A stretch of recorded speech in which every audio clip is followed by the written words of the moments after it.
If I had to sum up this entire video in a word, it would be tone deaf. Though this is one of those stories where I feel like many different words could fit, none of which are good. A lot of stories that go viral online lend themselves to deep dives, but I think this one in particular is so convoluted. I'm here to provide the opposite, a crash course in the Blake Lively It Ends With Us fiasco. Blake Lively is the lead actress of the biggest drama film of the year, but her behavior has been so chaotic it has completely eclipsed the movie itself. But first, welcome, my name is D'Angelo, and I am your professor of trans-dimensional ecology, which is a very real degree that I definitely do have. Or maybe I'm just broadcasting myself talking in my room like YouTube used to be. And in today's lecture, we'll break down how the press tour for Blake Lively's movie turned into a controversy fest, which caused a bunch of her problematic past behavior to resurface. So she's getting called out for what she did in the past, and she's getting called out for what she's doing now, and it's like a controversy-ception. People online have been circulating the story for a while now, so you may have seen it, but one of Blake's co-stars came out and said, actually, everyone's just vilifying her. So what is the real story here, and does Blake Lively actually deserve all of this backlash she's getting? I say it's time to find out. That the answer is yes. So the backstory of this one is actually pretty simple. In 2016, author Colleen Hoover put out a book called It Ends With Us. Now, this book was by no means an overnight success, but by the 2020s, it started picking up steam on TikTok. And book talk should not be underestimated, because this then 6-year-old book became the best-selling novel of 2022. In fact, Colleen had a bit of a moment, because Publishers Weekly tells us that of the 25 books on the list, 8 were Hoover titles. That's obviously impressive in and of itself, but what's even more remarkable is that the same thing happened the next year. It Ends With Us was once again the most popular book of 2023, but this time it actually had some competition because it was almost beaten by It Starts With Us, which is a sequel to It Ends With Us. So having reached a point where her only real competition was herself, it's safe to say Colleen Hoover became one of the most talked about authors in recent memory. The book is classified as a romance novel, but it's definitely not all romantic,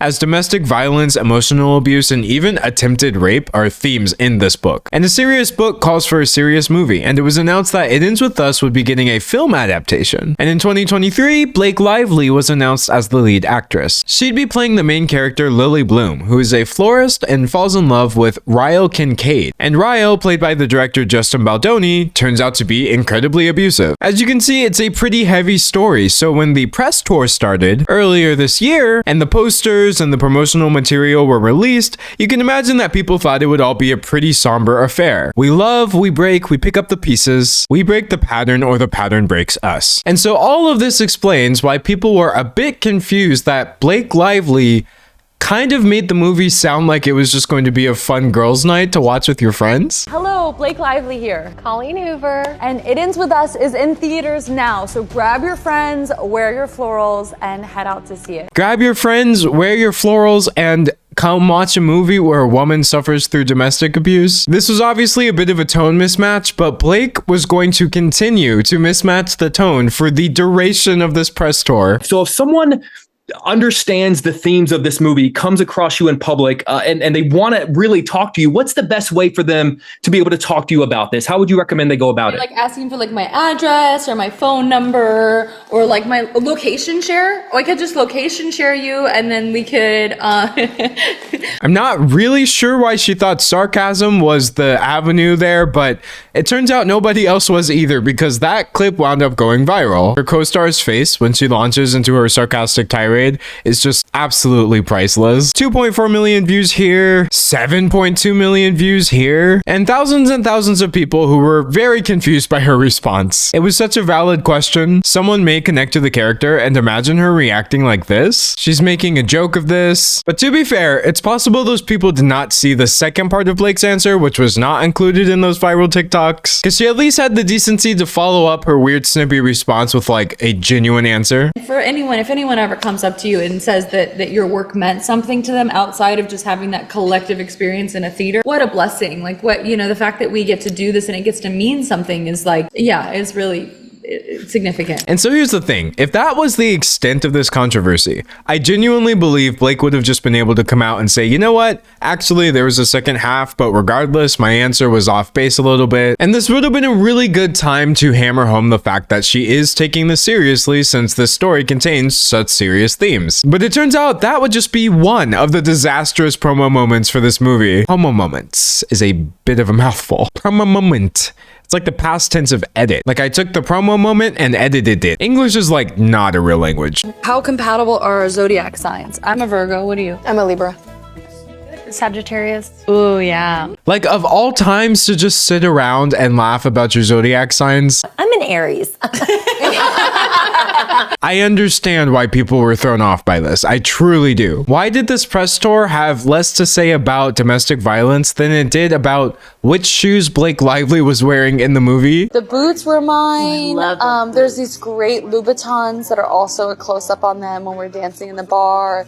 Those are mine. Breaking down which designer clothing items the character's wearing belong to you could be seen as like a fun little movie detail, but certain people were starting to get the impression that all of this was kind of just like a fun girls' night to Blake. This is so tone deaf on a story about a woman that experiences domestic violence. I'm so sick of her press talking about how she wore all her fancy clothing for the film. What a fun movie about beautiful clothes, which I really like this one because it highlights how completely out of place this is. The top comment is my favorite though, which says me, my, me. And I too was kind of getting the vibe that Blake Lively wasn't just making this press tour like a fun girls' night. She was kind of making the press tour about herself. She was giving off that vibe at least, though nobody could say for sure. That is, until she launched a new line of hair care products in the middle of the tour. Blake Lively's hair care line is finally here after 7 years in the making. Debuting this during a domestic violence film is crazy. And so you may be thinking, what if the timing was just some sort of unfortunate coincidence? Even though I promise you, when it comes to marketing, there are no coincidences. But even if that was the case, that doesn't really explain why she then used the film to promote her alcohol brand. So Blake owns this alcohol company called Betty Boo, and they hosted this pop-up shop filled with like flowers to tie into her florist character. It was very clearly It Ends With Us themed, and it was launched in honor of the movie's opening weekend, but she just had to go a step further with it because Betty Boo's threw an after party for the premiere, and one of the drinks they served was called Ryle You Wait. Ryle, of course, being the domestic abuser character from the movie. And that's pretty much where people just stopped giving her any kind of benefit of the doubt for the most part. And you can count me among those people because, seriously, naming a drink after a domestic abuser, if that is not the clearest indication that you do not take the themes in this movie seriously at all, I don't know what is. Blake Lively's out here laughing about it, trying to profit off of it, being rude when asked about people who might relate to the serious themes. Any one of those things by itself is obviously annoying, but when you put them all together, she just doesn't really seem great. Sorry, Blake Lively, using a movie about domestic violence to sell stuff is not a good look. As an aside, this article also points out that apparently in 2023, they tried to release an official It Ends With Us coloring book, which both Colleen Hoover and her publisher had to release statements apologizing for and backtracking. We developed this book to be uplifting and empowering. The book was developed with Lily's strength in mind, says Colleen Hoover. But you know what? Though this is the bare minimum, at the very least, she did apologize. Actually, she kind of didn't, but she did say it was tone deaf and she hears people and she agrees with them, no excuses. Thank you for the respectful discourse and accountability. It's definitely a lot better than Blake, who gave us absolutely no response to anybody who called her out so far. But I guess she wanted to quell the discourse a little bit because after the film was released, suddenly she had a lot of very somber things to say about the issues at hand. She posted statistics about intimate partner violence. She said everyone deserves relationships free from domestic violence, and she provides links and resources, which of course disappeared in 24 hours because she posted it on her Instagram story. And needless to say, people kind of found this behavior to be too little, too late. And it turns out when you are on a crusade to squander every little bit of goodwill you have, it backfires very quickly. Because as people were Googling Blake Lively, her name was blowing up, they were trying to find all her interviews, certain people started going back a little earlier than the It Ends With Us press tour. And let's just say they found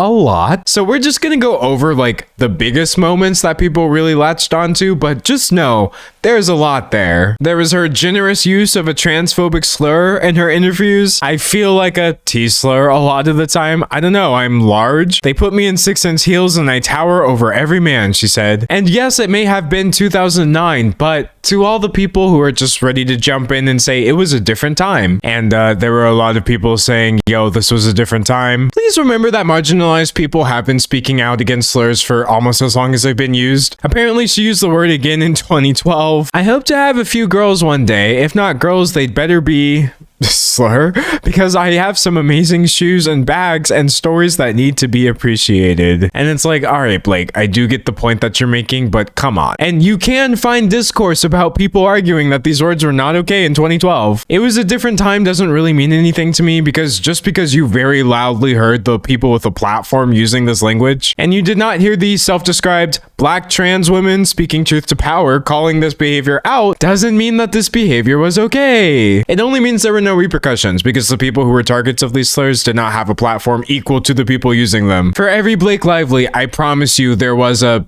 blogspot.com/transgrio. Shout out this person, very much ahead of her time. That being said, I'm obviously not arguing that Blake's behavior at the time was uncommon by any means, but what was maybe a little less common was her and her husband's decision to get married at a plantation. Ryan Reynolds and Blake Lively apologized for plantation wedding. So that's another fun Blake Lively moment that popped up. Blake and Ryan obviously would share the blame for this one equally. For those who maybe don't know the connotations, here in the United States, plantations are 100% evocative of slavery, to the point where like businesses and companies with plantation in their name will change them to something else. There's been like a decades-long uprooting process of all the plantation energy, because obviously its roots are just kind of awful, or at least I thought they were awful, but according to Ryan Reynolds, it was just an aesthetic that he saw on Pinterest. What we saw at the time was a wedding venue on Pinterest. What we saw after was a place built upon devastating tragedy. Funny how you missed the tragedy when the plantation apparently features 9 slave cabins referred to as Slave Street. He and Blake put out a joint statement saying there is shame that in the past they've allowed themselves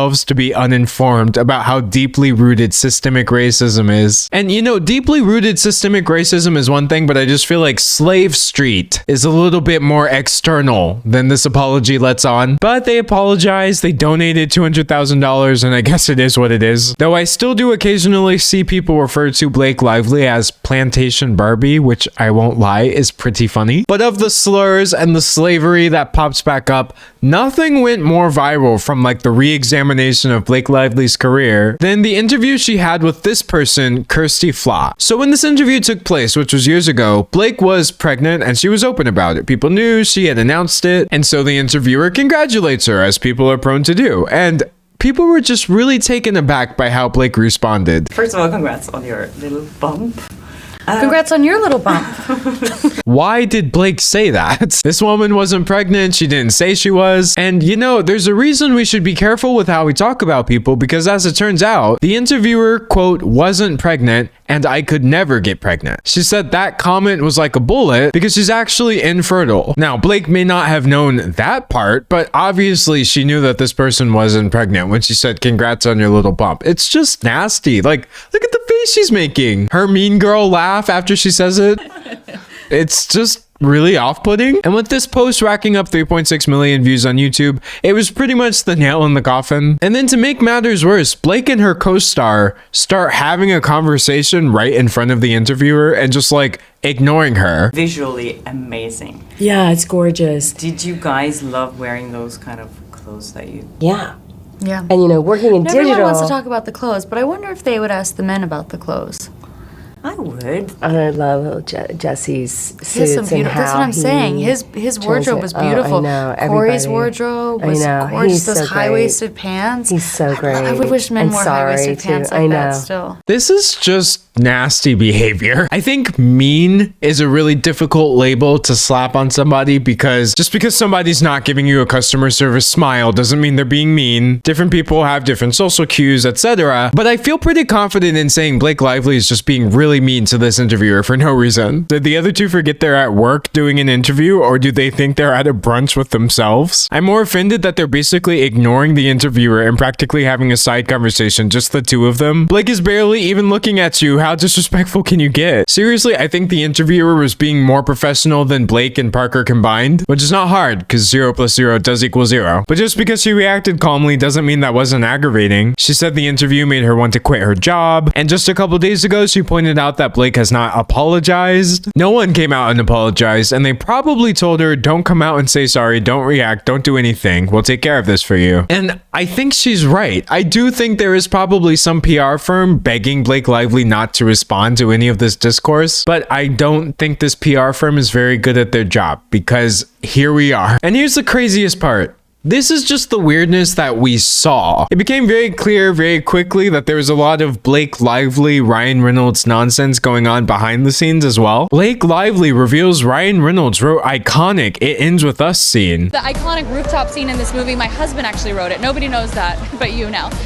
But he wrote it. He works on everything I do. I work on everything he does. Maybe nobody knows that Ryan wrote that scene because he didn't? Ryan Reynolds is not the screenwriter for this movie. The actual screenwriter for the movie, Christy Hall, says that she wasn't aware Reynolds had contributed to the dialogue used in the final version of the sequence. There were a couple little things that I thought had been improvised. So if I'm being told that Ryan wrote that, then great, how wonderful. So Ryan tweaked some lines in your movie for some reason, and you did not run this past the actual writer. You then delivered his lines and told interviewers that he wrote the scene. Blake Lively really does not seem to appreciate the people who are actually supporting her career. The interviewers, the screenwriters, the people who may be survivors of domestic violence just trying to view this movie. She's just treating all of these people with like this sharp unpleasantness that is completely uncalled for. And there are rumors that the behind the scenes beef goes even further than that, with some speculating that Blake is actually in a feud with the director of the movie. And I won't go over these since these are just rumors from anonymous sources, but let's just say Blake's behavior is making the rumors pretty easy to believe for a lot of the people following them. And so in addition to all the things we know she did that are blowing up on the internet, people are also breaking down all the things she may be doing while simultaneously reacting to all the things she was doing in the past. Again, as I said, controversyception. So I think that leaves me with about 2 questions which I'd like to answer. How is the movie doing? And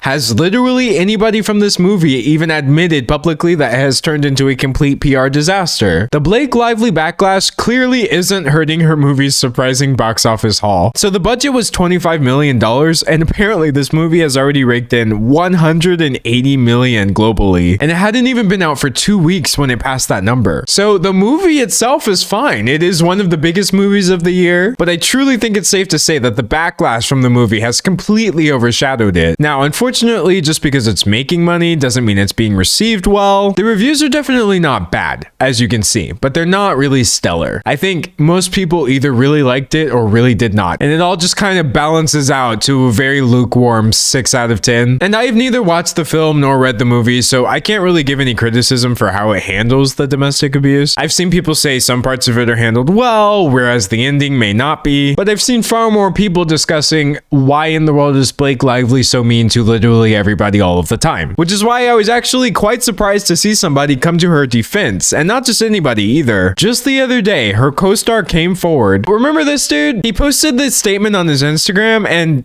y'all are really testing me with the lengths of these statements. Y'all got me messed up if you think I'm about to sit here and read all of that, so kind of just gonna scroll through and see if I can't find the main points. I have it on screen bit by bit if you want to pause and read all of that. But yeah, it looks like he's basically saying Colleen and the women of this cast stand for hope, perseverance, and for women choosing a better life for themselves. Vilifying the women who put so much of their heart and soul into making this film because they so strongly believe in its message seems counterproductive and detracts from what this film is about. What may or may not have happened behind the scenes does not and hopefully should not detract from what our intentions were. It's been disheartening to see the amount of negativity being projected online. I find the use of the word projected very interesting. If anything, I would use the word reflected, because a lot of this was based off of Blake's intensely negative energy. And so he goes on to explain how important the story is to him, which I do not doubt. And he says, trust me when I tell you there isn't a single person involved in the making of this film that was not aware of the responsibility we had in making this. And he ends it by saying, all I ask is that before you spread hate on the internet,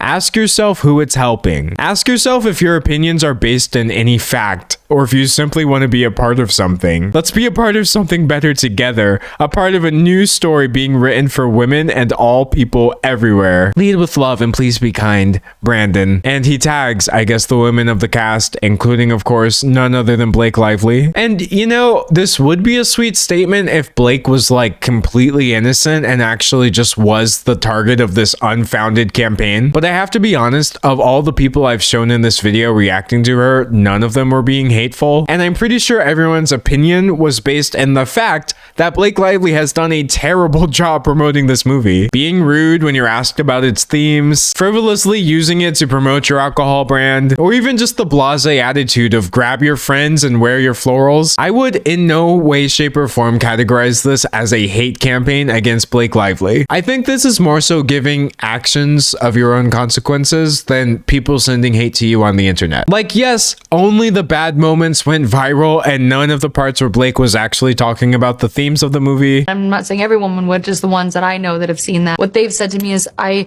want young women to see this, or women of all ages to see this, to know that A, they're not alone, and B, you can get out. It feels impossible to get out, but you can. But when some of your interviews are that, and some of your interviews are this, Why is Deadpool Wolverine sold out? I'm sorry, I got distracted back there. I feel offended, but we're not out yet. That's fine. I'm happy about that.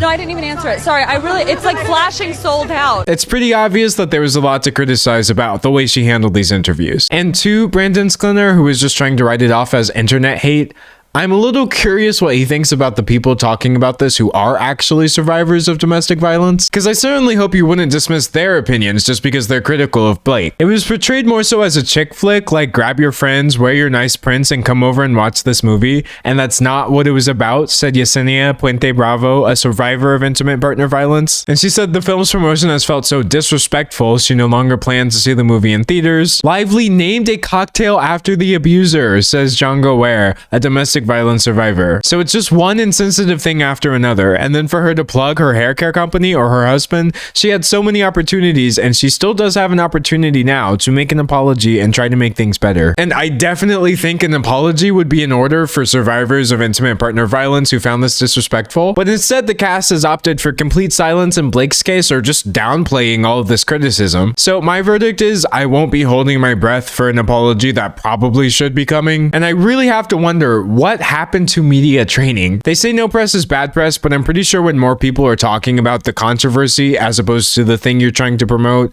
you might have lost the plot. So that's my take on the situation. Dave's take on the situation is that film adaptations are never as good as the books anyway, so he will not be watching It Ends With Us. And of course, I'd love to hear your take. I mean, this is the part of the video where a layman would ask you to subscribe, like the video, and leave a comment, but I will ask you to enroll, evaluate the video, and submit your feedback. Because I am, of course, running a 100% completely, totally, for the most part, don't worry about it, unaccredited, slightly, university. Probably. Just ask anybody in the student body and they'll confirm it for you. We're totally legit. And as for me, whether you see me in 24 hours or 24 months is honestly anyone's guess. But until then, thanks for watching. Your homework today is to say something nice to somebody to balance out all of the weird mean energy in this video.